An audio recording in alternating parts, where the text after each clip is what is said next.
He had never held a gun. He had never been arrested. He was on his way to college with a full scholarship.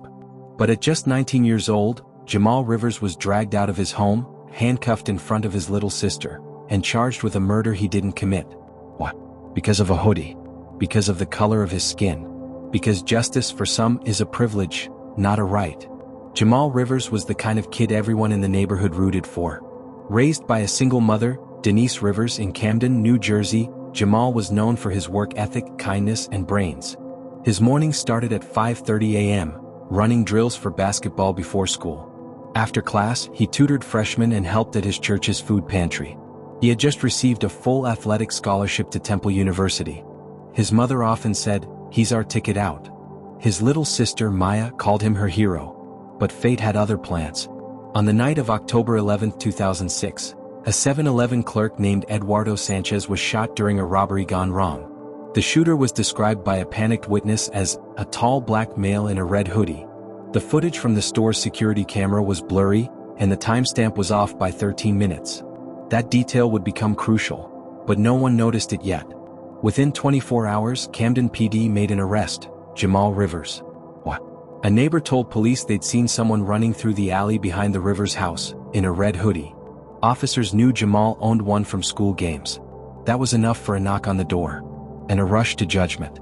They brought Jamal in for questioning without a lawyer. For 14 hours, detectives pushed. They used what's known as the Reed technique, a controversial interrogation method that breaks suspects down emotionally. "You're not going home tonight. If you just tell us what happened, we can help you. Do it for your mom, don't make her suffer more." Jamal, scared and exhausted, eventually signed a confession. He didn't understand it. He didn't even read the whole thing. He thought he was going home. He never did. Jamal's public defender had a heavy caseload and met with him only twice before trial. Despite Jamal's insistence that he was home playing Xbox with Maya and texting a friend, the defense offered no alibi witnesses. The prosecution relied on the confession, though no video existed of the full interrogation. The red hoodie found in Jamal's closet. The witness's vague description. No DNA. No fingerprints. No gun. Still, the jury returned a guilty verdict. Jamal Rivers was sentenced to 35 years. He was 19. Denise sobbed as the judge banged the gavel. Maya screamed, "He didn't do anything." No one listened. Prison wasn't just steel and concrete. It was slow spiritual erosion. Jamal was moved to Southwood State Prison, one of the toughest in New Jersey. He learned quickly, keep your head down, never show fear, and don't trust anyone. At first he was angry, at the cops, the lawyers, God. But after 2 years, something shifted.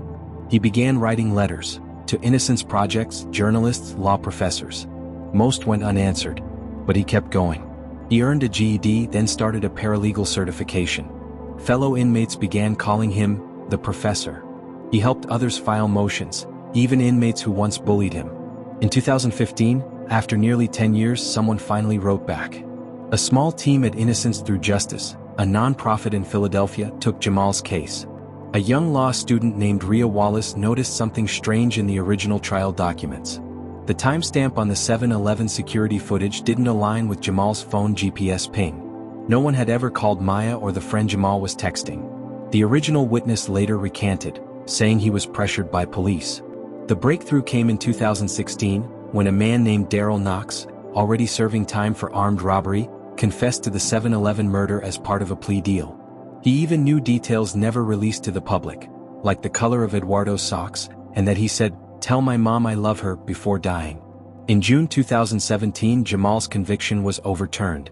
He walked out of prison to a crowd of supporters and flashing cameras, but his mother wasn't there. She had passed away in 2016, just 6 months before his exoneration. Maya was there holding his hand. She whispered, "She knew you were coming home." He sued the city of Camden and won $8.6 million, but said in interviews, "No amount of money buys back time." Today, Jamal Rivers is a public speaker, activist, and legal researcher. He runs a foundation called Second Light, helping young black men navigate legal challenges and fight for expungement. He also mentors kids, often reminding them, "If they can do this to me, they can do it to you. But the truth will always win, if you live long enough to tell it." Jamal Rivers lost 11 years to a system that never saw him as innocent. But he never lost his soul. His story isn't just about justice, It's about what it costs to survive it. And how, even in darkness, the light can return, if you fight for it.